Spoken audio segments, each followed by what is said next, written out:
안녕하세요. 이야기 드라마 치료 연구소 이드치 연구소 지경주입니다.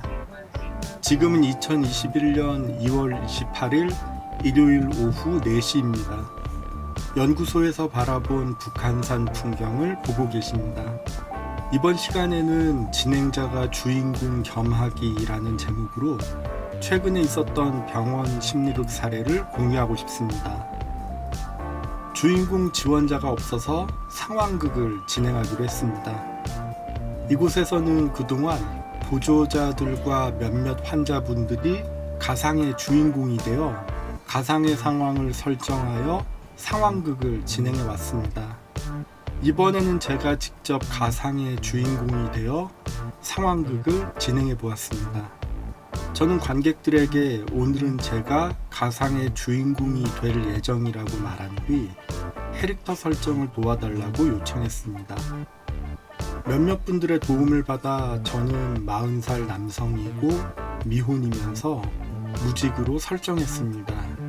주인공은 늘 주인공을 걱정하는 부모님과 늘 주인공을 보면 짖기만 하는 강아지 한 마리와 함께 살고 있습니다. 아버지는 어느 공장에서 공장장으로 일하고 어머니는 전업주부로 설정했습니다.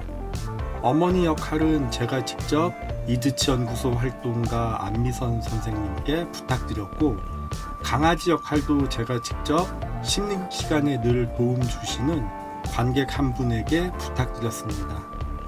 아버지 역할은 관객의 추천을 받아서 무대에 나오지 않는 조건을 걸고 관객 중 한 분이 맡아주셨습니다. 등장인물들의 캐릭터를 어느 정도 설정한 뒤 나머지는 등장인물들이 상황극을 진행하면서 채워나가기로 했습니다. 저는 낮밤이 바뀌어 밤늦게 컴퓨터 게임에 몰두하고 낮에 일어나는 모습을 연기했습니다. 주인공은 아르바이트라도 알아보라는 어머니 말에 알겠다고 답하고 용돈을 받은 뒤 동네를 배회합니다. 그러다 저녁 식사할 때쯤 귀가해서 방에서 컴퓨터 게임에 몰두합니다.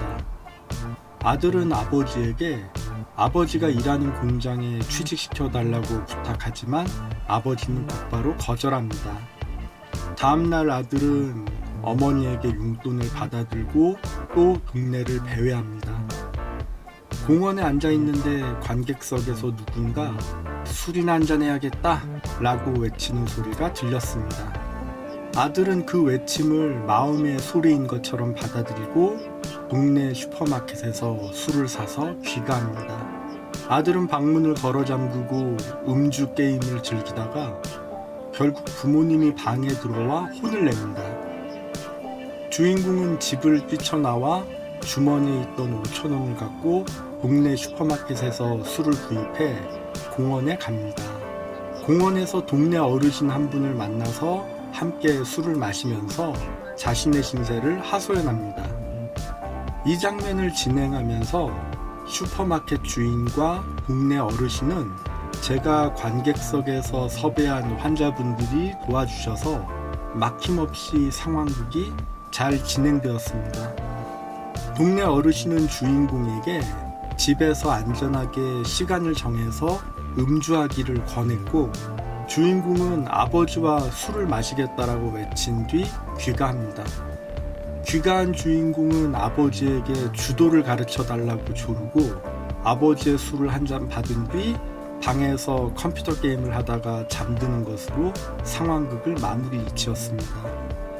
저는 관객들에게 지금까지 진행된 상황극을 보셨는데 여러분의 의견에 따라서 다음 이야기를 이어가 볼 수도 있고, 아까 진행된 상황극 장면 중 하나를 원하는 대로 고쳐볼 수도 있음을 알린 뒤 의견을 부탁했습니다.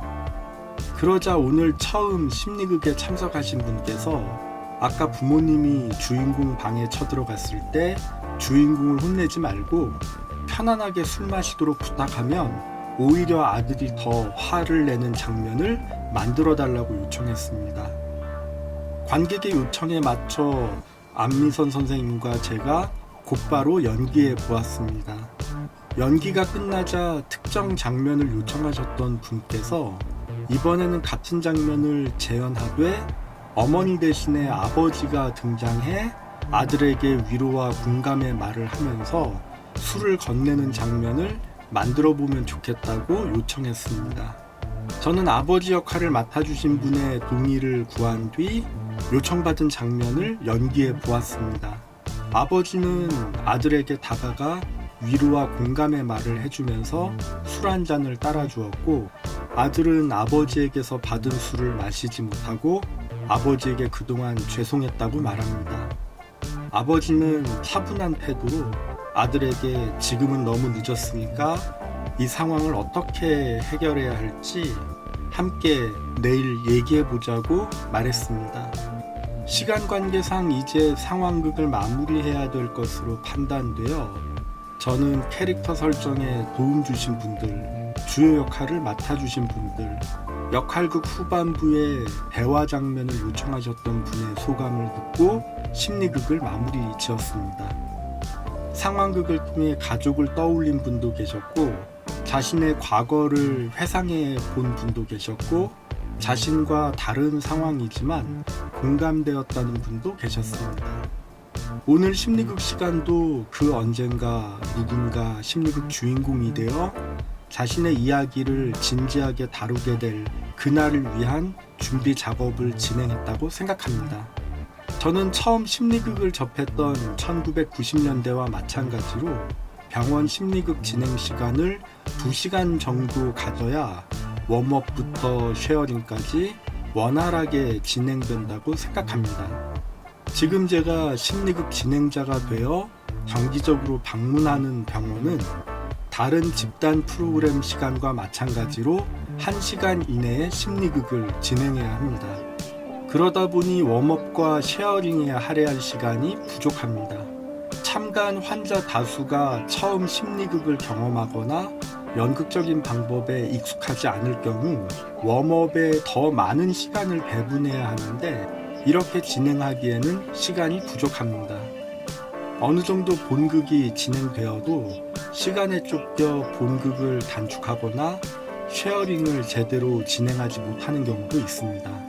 그래서 저는 어떤 날은 웜업 중심으로 진행하기도 하고, 어떤 날은 본극 중심으로 진행하기도 하고, 어떤 날은 쉐어링 중심으로 진행하기도 합니다. 어떤 날은 이 모든 것이 축약된 형태로 진행하기도 하며 심리극 시간이 초과되는 경우도 종종 발생합니다.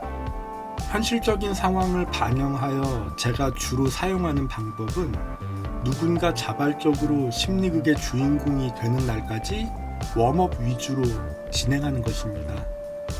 이것은 정기적으로 진행되는 심리극이기 때문에 가능한 방법이라고 생각합니다. 만약 주인공이 자발적으로 진지하게 심리극에 임할 경우 본극의 진행 단계를 축소하여 좀 더 빨리 문제를 다루고 상대적으로 쉐어링 시간을 늘립니다. 저는 심리극 연습을 위해 역할극 혹은 상황극을 많이 활용하는 편입니다. 그래서 연극적인 방법을 즐기면서 심리극에 대한 거부감이나 부담감을 줄일 수 있게 된다면 언젠가는 심리극을 어떻게 활용할 수 있을지 각자 생각해 볼 수 있는 기회로 연결된다고 생각합니다. 관객들이 연극에 대한 거부감이나 부담감을 보이는 이유는 크게 두 가지였던 것 같습니다. 첫 번째는 사람들 앞에서 연극하다 보면 숨겨둔 마음이 갑자기 튀어나올 수 있다는 이유로 발생하는 거부감이나 부담감입니다. 두 번째는 사람들 앞에서 연극하다 보면 위선적이고 거짓된 모습으로 보일 수 있다는 이유로 발생하는 거부감이나 부담감입니다. 이럴 때 저는 연극을 누구나 즐길 수 있는 안전한 놀이로 인식하도록 돕습니다. 용인 민속촌에서 인기를 끌고 있는 다양한 상황극 이벤트들은 저에게 좋은 참고가 됩니다. 생각해보니 제가 몇 년 전 어르신 대상으로 드라마 치료를 진행하면서 제가 주인공 겸 진행자가 되어 몇몇 참가자들에게 특정 역할을 부여해서 즉흥적으로 연기하다가 적절한 때에 관객석으로 되돌려 보내기도 하고, 참가자 중 누군가 자발적으로 역할과 상황을 설정하여 무대 안에 마음대로 들어오기도 하면서 순간의 자발성과 창조성을 경험하는 시간을 갖기도 했던 기억이 납니다.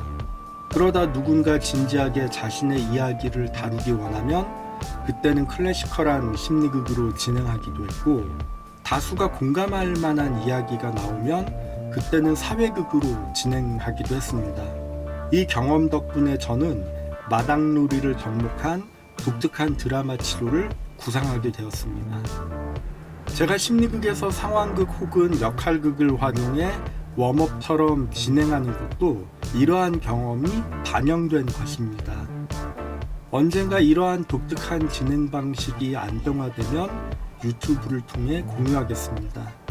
관객들이 심리극에 익숙해질 수 있도록 전략을 구상하고 의견을 구하기도 하면서 소통한다면 생각지 못한 새로운 진행 방법들이 나왔던 것 같습니다. 진행자에게 익숙한 방법으로 웜업을 시작해도 참석한 분들과 소통하다 보면 보다 풍성한 방법으로 연결되었던 것 같습니다. 제 경험상 자발성과 창조성은 진행자의 주도 면밀한 계획하에 이루어지지 않았습니다. 진행자가 참가자들과 소통하면서 그리고 그 소통을 반영하면서 자발성과 창조성은 보다 더 풍성해졌다고 생각합니다. 저는 이번 심리극 시간의 주인공을 맡아 진행자가 되었을 때보다 더 적극적으로 관객들을 촉진하고 독려하고 조율해 보았습니다.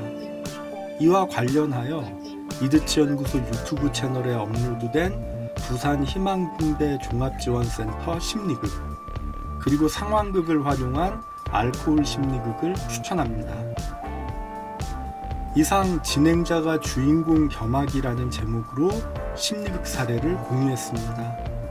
질문이나 의견 있으시면 댓글이나 이메일 부탁드립니다.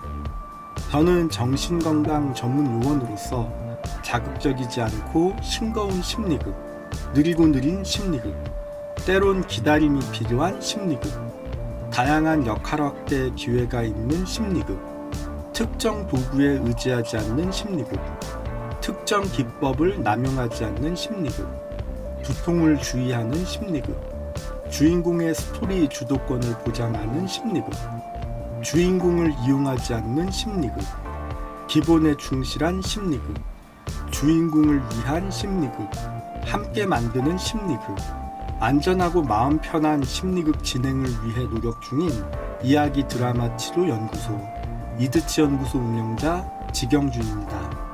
끝까지 시청해주셔서 감사합니다.